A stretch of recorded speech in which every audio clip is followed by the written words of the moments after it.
Hello everyone and welcome to Module 1. This is Lesson 4 of your Professional Diploma in Social Media Marketing. Well done for having made it this far. You are halfway through Module 1. As always, thank you so much for choosing to study with Shaw Academy. Let's get warmed up with a fact. Did you know that 60% of marketers either don't have a strategy or they have one and it's just not documented? And not documenting your strategy is like planning a trip but not deciding on the destination or the modes of transport that you will use to get there. I am Jessica Hanna and I am your social media course educator. We have a cool little saying here: without strategy, execution is aimless. Without execution, strategy is useless.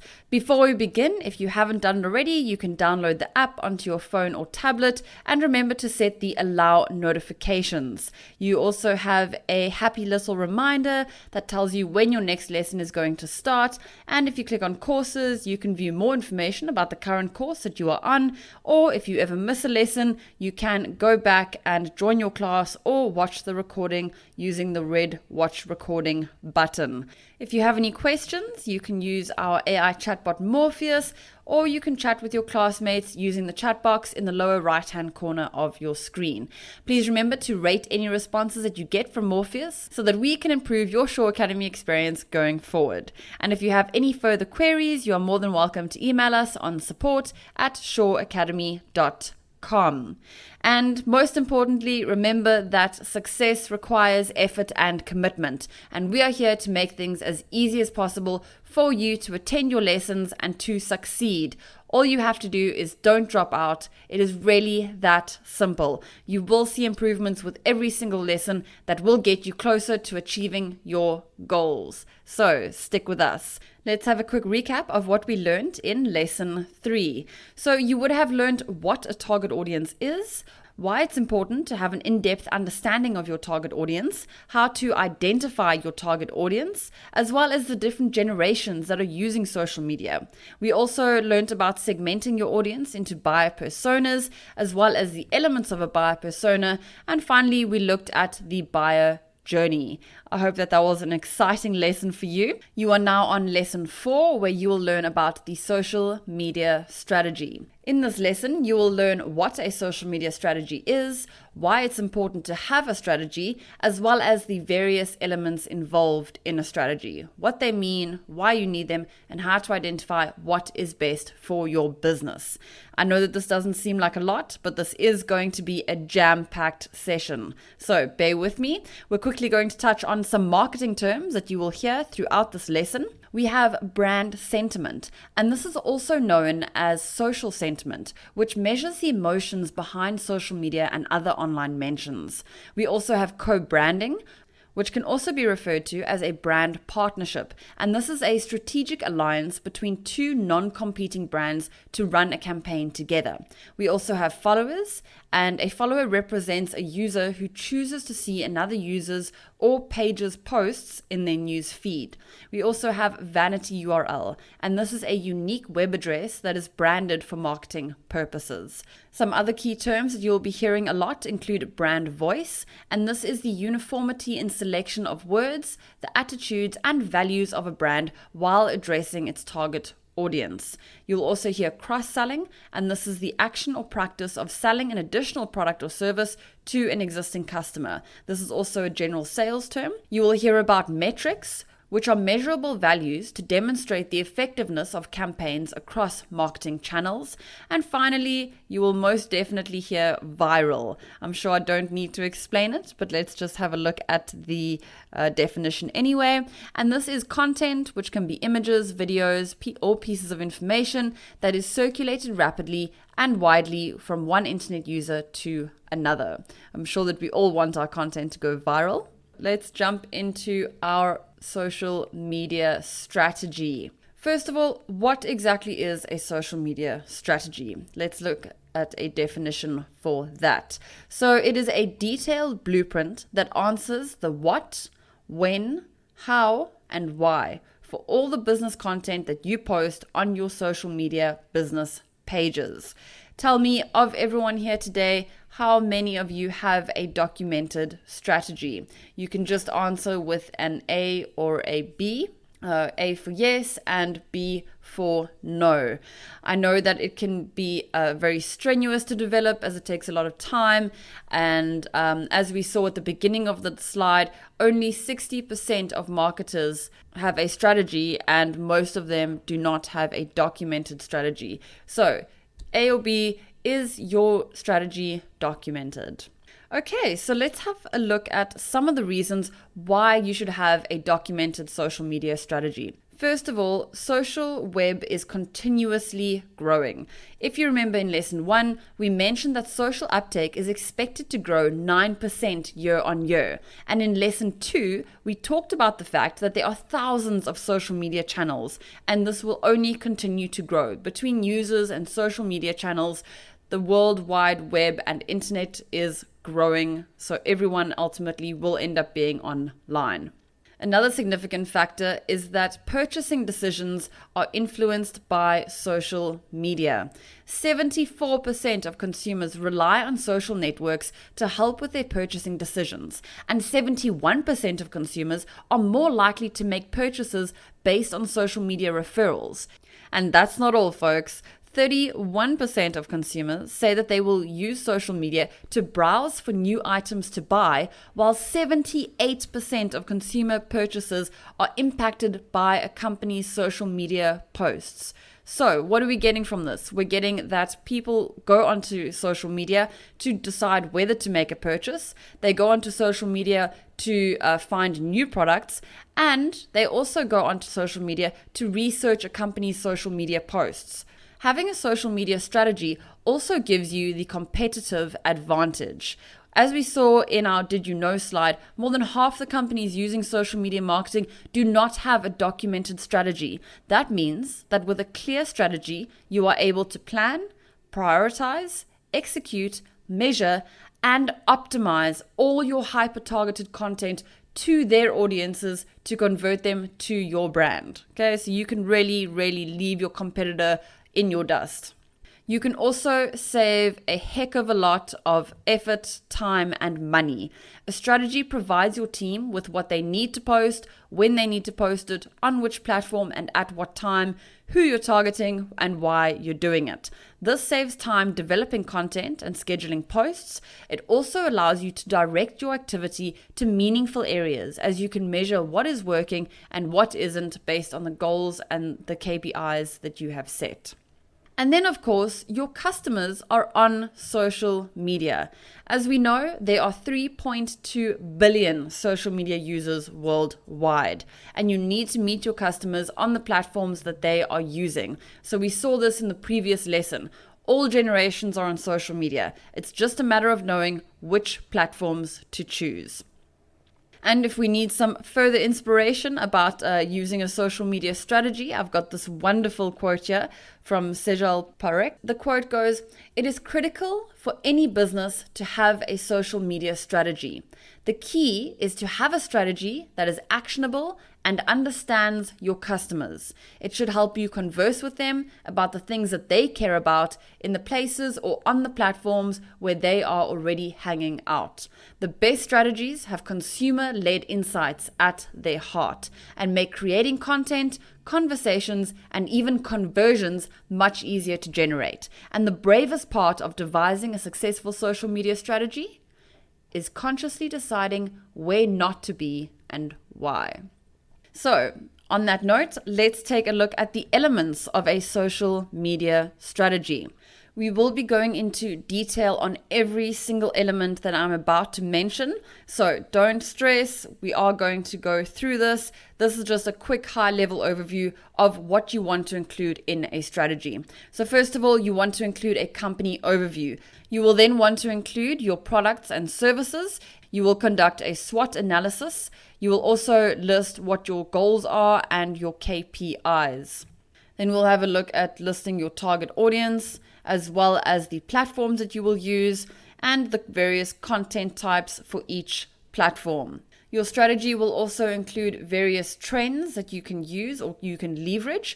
You will also have a general design guide to include, as well as the keywords that you will be using throughout your posts. And finally, we will look at roles and responsibilities. So who in your organization is responsible for what, and when things go wrong, what you do to respond to that. Let's dive in to look at the company overview.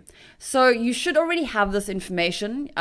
Once you've started your company, you should have who your company is and what you do. This is good to include in the event that your social media manager leaves, or if you are a business owner and you are doing your own social media, you can simply hand this over to a social media manager that you hire with the relevant information, or even if you outsource a company to do your social media management, then you can hand this over and they can run with it straight from there. Alternatively, if you are a social media manager or a marketer and you change jobs, this will ultimately become your handover document, and there is very little need for you to have to do anything before you leave. So in your company overview, you want to consider what your company does, who your company is, why your company does what they do, what your mission is, what your vision is, and of course, what your values are. All of this information will ultimately permeate through all of your online communication. Okay, this is what makes your company special and why someone would choose you over your competitors. It's that personal touch. And then you want to list your products and services. So if you can either list all your products and services, if you say, for instance, only have 5 products, but if you have over 200 products, then you might want to look at listing your top performing products or services. And if that is still too many, then you can look at just focusing on the categories of products or services that you have. Within your strategy, you also want to list your unique selling points. So we discussed this in lesson 1 where we touched on the unique selling point, and you want to include that with most of your comms. So why would someone choose your product or service over your competitor? And it also provides you with a focus area for your social media communication. So in each of these instances, when you are posting, you want people to understand why they would choose you over your competitor. And then you want to conduct a SWOT analysis. So SWOT stands for strengths. It stands for weaknesses, or identifying your weaknesses, identifying your opportunities, and identifying any threats. Off the top of your head, do you have any strengths, weaknesses, opportunities, or threats that you can think of? We are going to go into more detail in the next few slides, so you don't have to answer immediately, but maybe as we're going, just think about it, jot it down on a notepad if you want. Alternatively, you are more than welcome to insert it into Morpheus and let me know what you think some of your current company's strengths, weaknesses, opportunities, or threats are. So if we want to look specifically at strengths, some of the questions that you might want to answer when trying to identify this include, what does your company do well? So what are you good at?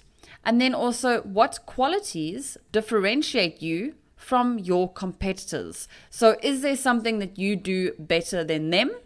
And then, of course, what internal resources can you leverage as a strength? Alrighty, so these are really good questions to ask yourself when trying to gauge what some of your company strengths are. And then if we look at weaknesses, some of the questions that you could ask yourself include, what does your company lack? Another question that you could ask yourself is, what do your competitors do better than you? Maybe they have an e-commerce store and you currently don't. So what are they doing that is better than you? And then also, again, with regards to resources, you can look at what are your resource limitations. So if you have a small team, do you need a bigger team? Do you need more access to product images? Do you need a photographer? So what resources are limiting your business? And then we want to look at opportunities. So are there any areas where you could improve or where you could take advantage of? For instance, are there any underserved markets in general or for specific products, or a specific target market, for instance, that your competitors don't target and that you potentially could. On top of that, we spoke about cross-selling in the marketing terms. So are there any cross-selling opportunities? Also, do you have any particular new products or services that you will be launching to the market? And then who is the target audience for that? As well as any co-branding alliances that you could potentially use. So is there anyone that you could team up with to really drive your marketing? And finally, we want to look at threats. So what is threatening your success? It could be anything from emerging competitors to changing regulatory environments. Depending on what industry you're in, there are a lot of regulations that control these industries. So you really need to research what regulations apply to your industry. You could also look at whether there is negative brand sentiment. So remember, we've spoken about brand perception. How do people see your brand online? And is there any negativity around your brand? And finally, you might want to consider any changing customer attitudes. So is there maybe, again, even if there's regulatory environments that are impacting how your customers see your business? At the moment, we are going into a very environmentally conscious era, and people are pushing for environmentally friendly products. So that would be a changing customer attitude that you would need to consider with your brand and with your marketing. And then, of course, we want to look at our competitors. So you want to identify at least 3 top competitors. And also, when you're looking at your competitors, don't forget to compete in your league. So if you're a startup or a mom and pop shop, it is going to be hard to achieve the levels of brand presence and awareness that an enterprise company has. So nothing is set in stone. As you grow as your company grows, you can always change your competitors. There is nothing wrong with aiming high either. But if you compare yourself with big companies who have unlimited resources, you are never going to feel as though you are achieving your goals. So start with your top 3 competitors and just list them out. Once you've identified your competitors, you can then also do a social media audit. You can also audit your current setup against your competitors. So you'll want to include elements such as social media platforms, a link to your profile, the social media handle that you will use, as well as the number of followers that you have at the time of doing the audit. You will also want to include the top metrics that you might measure on that platform, as well as any key demographic information for that platform, and finally, a competitive analysis. So by the end of this, what you will have is something that looks like this. So you can really just do this in a spreadsheet, and you can go, okay, well, here's my social media platform that I'm using. Here's my link to my profile. Here is my social media handle. I currently have 800,000 followers. My top metrics will be page followers, post engagement, and actions on page. You'll want to include the various metrics for each of those. Stick around for lesson 6 because we will be looking at metrics and data. And then as we saw in lesson 2 and lesson 3, we looked at the key demographics. So maybe on Facebook, I want to target females and males, all between the ages of 18 to 49, and they have a $30,000 to $40,000 income per annum. And then we want to look at our competitors. So competitor 1, they also use Facebook. So you can also then include the link for that. You can say how many followers they have, and this will just give you an idea of where you are versus your competitors. Here we have competitor 2, so we can see that they have less followers, but they could be catching up. So we will be monitoring them as we implement our social media strategy. This template will be available within your toolkit so that you can start auditing your social media profiles. All right, so I hope that puts into context what your social media audit would look like. So again, we saw that you want to include your social media platforms, a link to the profile, your social media handle, the number of followers that you have, the top metrics that you will be using to track your success, as well as key demographics for that platform and your competitive analysis. And then on top of this, I really like to do a content SWOT analysis. So we know that SWOT is strengths, weaknesses, opportunities, and threats. You can also look at your content versus your competitors' content, and then you can do a content SWOT analysis. So what we would want to be looking at is what content is performing well on your social media, as well as what content is performing well on their social media. And then we'd want to look at weaknesses. So what content is not performing well on your social media and what content is not performing well on theirs. So any opportunities. So again, are there any content opportunities that you are missing out on, particularly that your competitors are not taking advantage of? Think back to our lesson 1 when we looked at social media trends in particular. So maybe they're not using any user-generated content that you want to jump on that train and start using that kind of content. So that would be an opportunity that you can pick up that they are not.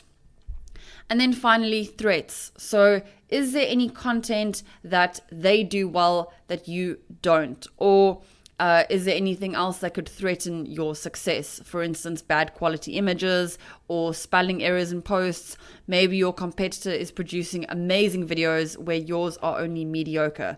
So we need to identify what kind of threats would have an impact on your social media marketing. From here, we're going to jump into setting SMART goals. So SMART stands for specific, measurable, attainable, relevant, and time-based. Now, this is not only a marketing term. I'm sure that a lot of you have heard about SMART goals before.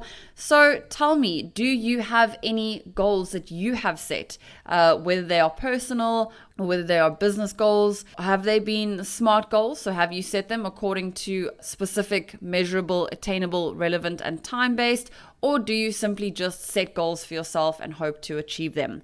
You can type your answer into Morpheus and let me know if there are any goals that you have set, personal or for business. Let's take a closer look at a SMART goal. So if your business goal is to grow brand awareness, you could simply say, well, then that in that case, I want to increase my followers on social media. However, that is not necessarily specific, measurable, attainable, relevant, or time-based. So what you would want to do is set a goal that reads, increase followers on Facebook to 10,000 by the fourth quarter of 2025. So this is a SMART goal because A, you know that you want to increase your followers to 10,000, and this is specific.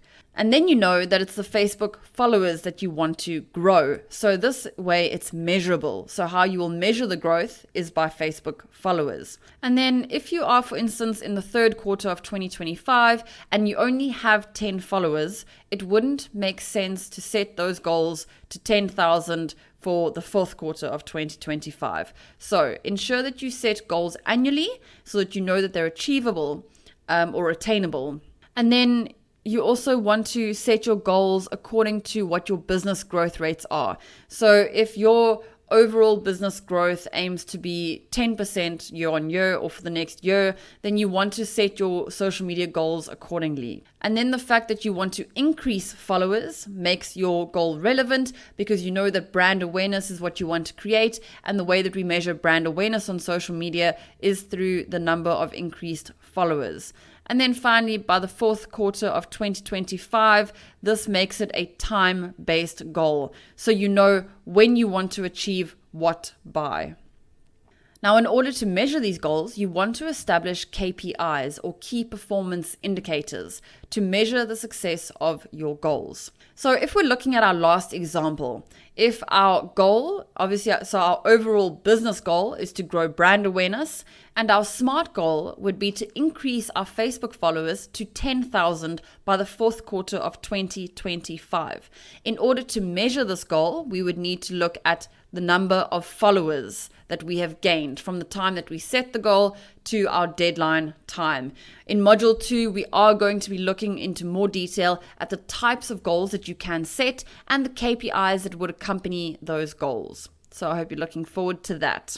And then you want to list your target audience. So remember, we spoke about our target audience. We looked at demographic factors and then our buyer personas, which included demographic and more detailed psychographic factors. So in your strategy, you would literally just have target audience 1, for instance, and that would be an outline. And then they would be followed by your types of buyer personas, which would go to your buyer persona document. Then you might have your target audience 2, as well as the types of buyer personas that would go with those. If this isn't making a lot of sense to you right now, please don't stress. I'm going to show you an example of what a strategy looks like. And then, as we discussed in lesson 2, you want to identify your platforms. So in your social media strategy, you simply want to list what platforms you will be using. Just a quick recap from lesson 2. So when you are looking at choosing your social media platforms, what you want to consider is the industry that you are in. You want to look at who your target audience is. You want to look at the resources that are at your disposal, as well as what kind of budget you have. Once you've chosen your platforms, you can then list alongside it the types of content that you would like to use. So we have, for instance, video. So we know that we have our how-to videos, we have our product demo videos, you can create product review videos, as well as webinars, or even behind the scenes videos. So there are a lot of video content options that you can use depending on your industry, product, and service. We also might want to look at using GIFs, as well as any memes or infographics. You might want to get user-generated content, as we discussed in lesson 1, or you might even want to create product images. So consider what kinds of images you want to use within your strategy. You could also use PDFs. So a lot of people use PDFs to create ebooks or checklists. They also use them as guides, or you could create a PDF template, or you could even have your online catalog for your products as a PDF that people can download.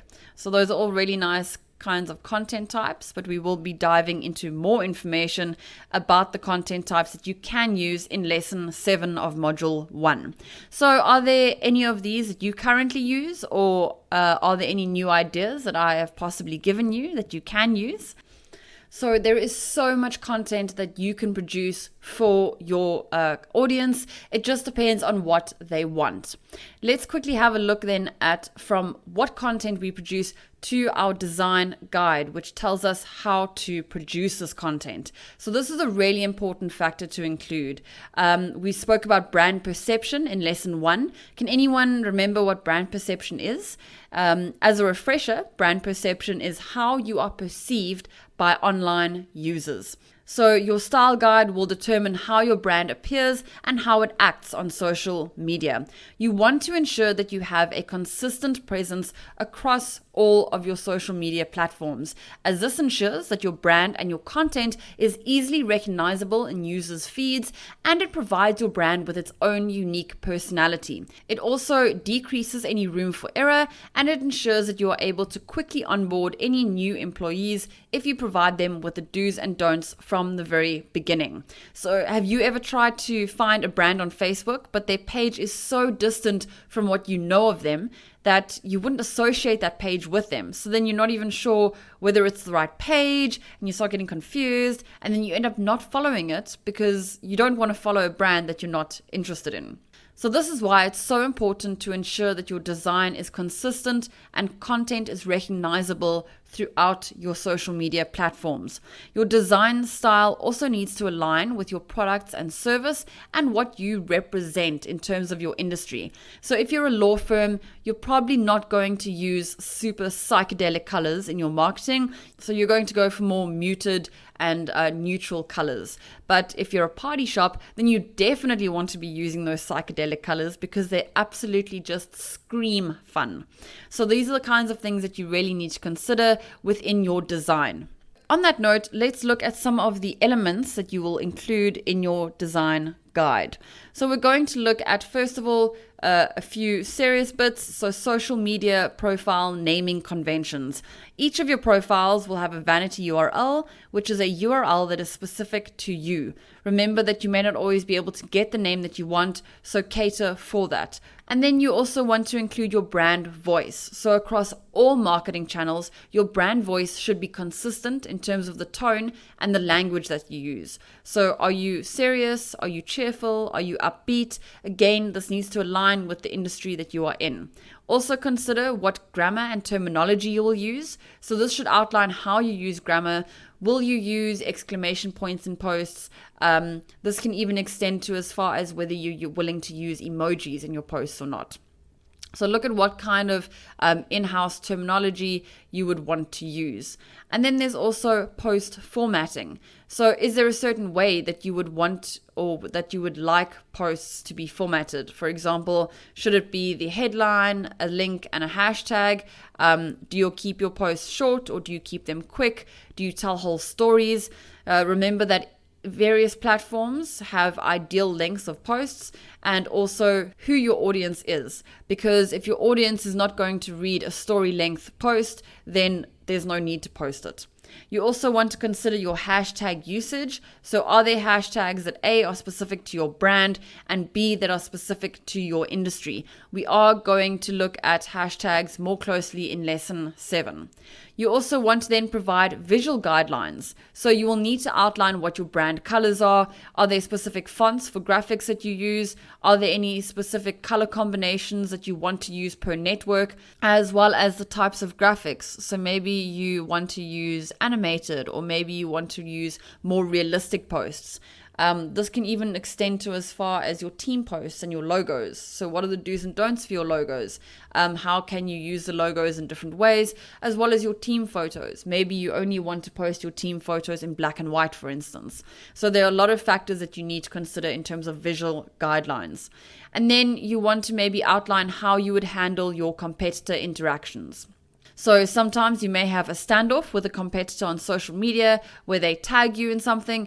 What do you do about it? So when you respond, how do you respond? Obviously, it needs to be in line with your brand voice. So is your response then serious and dripping with sarcasm? Or maybe you make light of the situation. Also consider what your audience would find appealing in your response, as you may just chase them away from your brand if your response doesn't align, A, with what is perceived of your brand, and also who your target audience is, because maybe they would react in a certain way, and if you react badly, they may then think that your reaction is petty, which would then lead them to turning to your competitor. So watch out for competitor interactions, and also what happens if a customer mentions both brands. Maybe if I am thinking about getting pizza and I post to social media, do I feel like Pizza Hut or do I feel like Domino's, for instance? So how then would you respond as one of those brands? You also might want to consider any legal concerns. So again, if you're in an industry with strict regulations, such as the health industry, you need to be careful about what you post. Make a note of anything that you can and cannot publish on social media, and also be aware of publishing content that includes any minors. So those are elements that you want to take into consideration. And then also you will look at any questions that are posed by your customers. So there is nothing more frustrating than asking the same company a question and getting 2 different responses. So create a list of FAQs with the most frequently asked questions and what response should be included in that. And then finally, you don't have to write this down anywhere, but just be considerate of your customer personas. So do all of these design elements link up and match with who your audience is? Is this the type of content that they want? Is that how they want to see it? What do they like and what do they dislike? So align your industry, your brand, and who your audience is with your consideration of your design elements. The next step in our social media strategy will be to look at researching keywords. So Keywords are the words that users will type into a search engine in order to find what they are looking for. By using these keywords in your social media posts, there is more chance of you being found, whether it is your website or through social media listings in search engine results pages. A search engine will link and understand that you are connected with that specific word. We are going to be doing keyword research in our lesson 7, but let's just have a look, for instance, at why a keyword is so useful in your social media. If I am looking for red stilettos, for instance. Okay, so we can see here, obviously here you can see it's sponsored. So the first results that come up are so that we can immediately buy these red stilettos. The next results that come up will be images. So there we can see a whole lot of images for what kind of red stilettos we want. And the third results immediately are for Pinterest. Third and fourth results are both for Pinterest. So if you are a shoemaker and you are selling red stilettos, then you obviously want to have red stilettos or red heels. We can see other words here. Stiletto heels, red suede, again, stiletto heels, okay, high heels. So these are all keywords that people would type into Google to find your product. And this is why keywords are as important as they are. So that is the use of keywords. And then we want to include some trends that we can use. So we have spoken about trends, especially in lesson 1.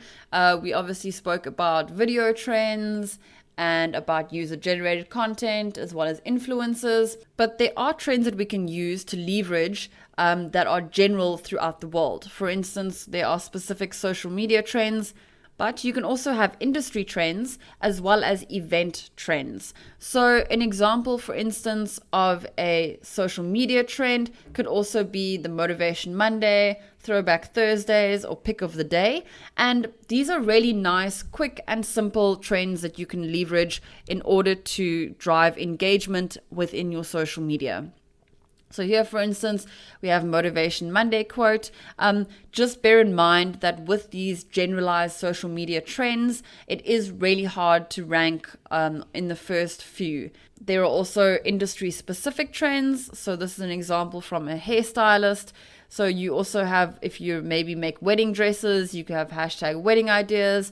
Or if you're a nutritionist, you could have the workout challenge. And obviously as a hairdresser, you could there have hair and beauty. Or even as a beautician, you could have hair and beauty. So there are a lot of trends that you can leverage within your social media. And then we also have certain events. So here we have Talk Like a Pirate Day, but you could leverage Black Friday. You could leverage World Health Day. So there are a lot of trends that you can use, such as Talk Like a Pirate Day. And here we've got Tupperware, who probably would be the least likely to use the Talk Like a Pirate Day, but here they've managed to put it into context. So using these trends, usually and most of the time, they're just a lot of fun, and it really just helps to boost your content creation. Are there any specific trends that you currently use? So maybe some of these you haven't heard of, maybe some of them you have, or are there trends within your specific industry that you use to leverage and bolster off of within your social media marketing? So whether it is an industry trend or whether it's a specific social media trend that you like to leverage, let me know what trends you use.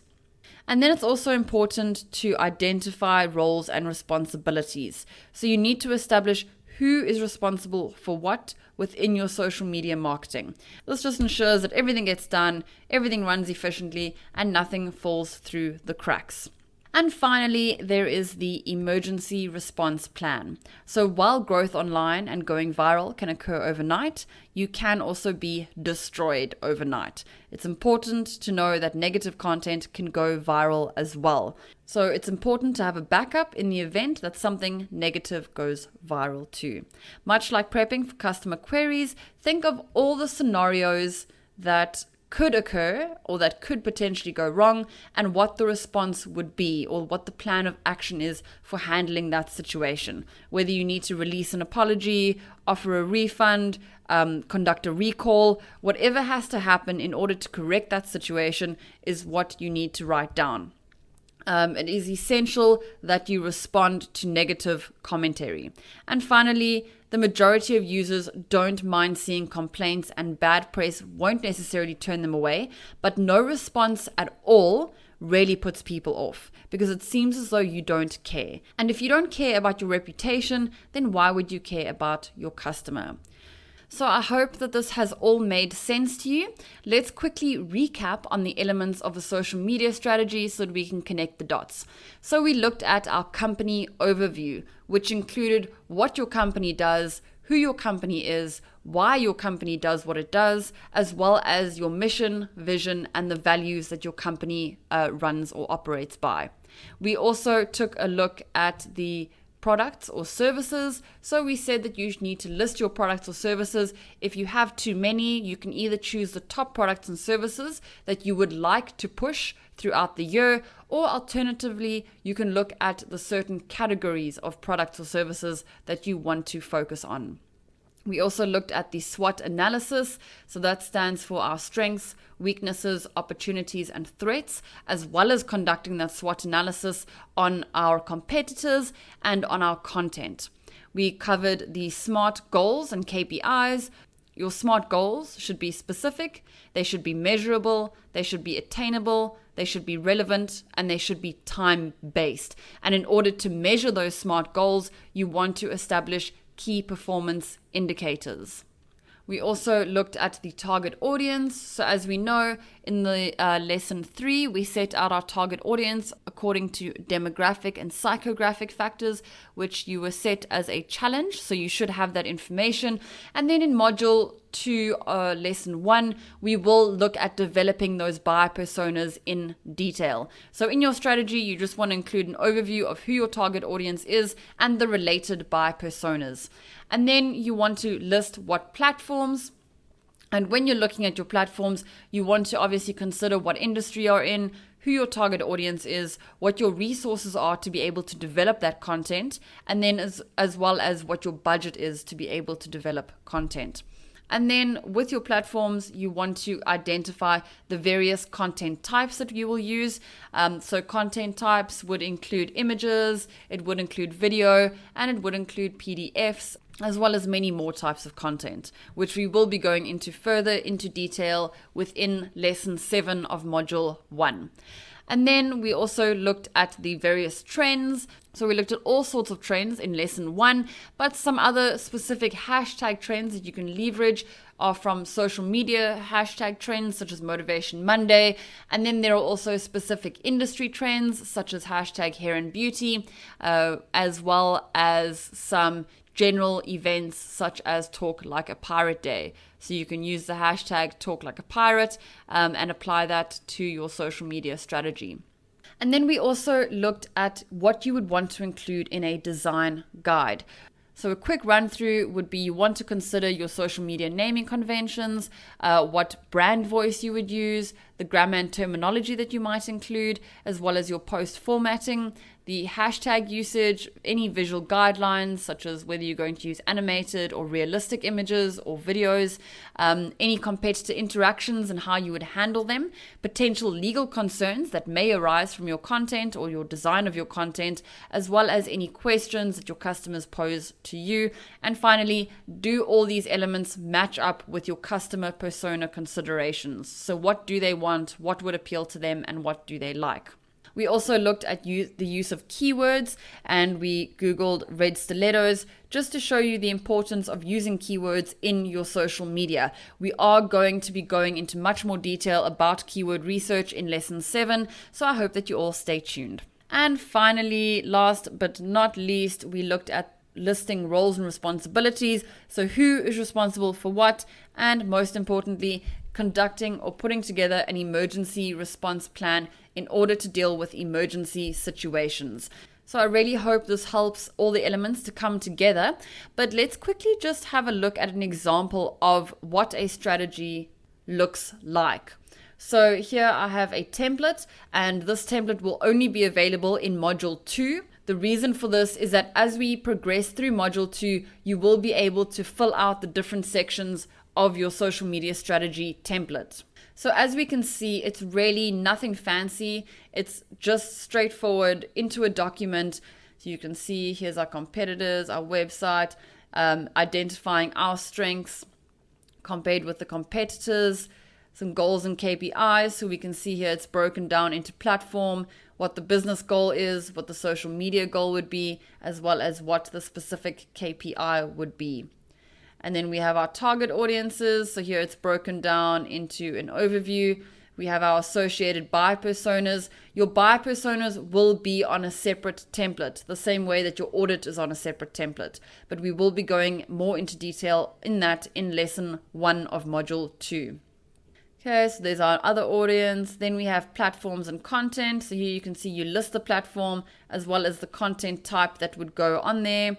Here's a bit of a design guide. So we have naming conventions, what the brand voice is, what grammar and terminology you use, your post formatting, as well as listing hashtags.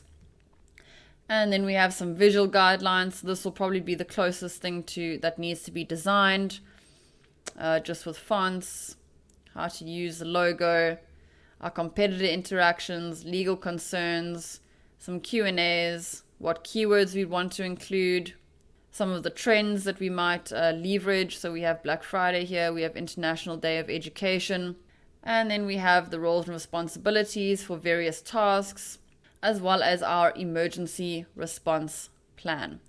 So I hope that by the end of this, it all makes sense. Coming up in the next lesson, we are going to be learning about how to create certain social media profiles as well as how to optimize them. But in this lesson, we learned about what a social media strategy is, as well as the importance of a social media strategy, as well as the various components of a social media strategy. Congratulations on completing lesson 4. I hope that you are ready to get out there and to develop your social media strategies. And if you have any questions or you want to give us any feedback, please email support@shoreacademy.com. And again, well done. You are halfway through module 1. So don't drop out and achieve your goals here with us. Every single lesson will get you closer to your goal.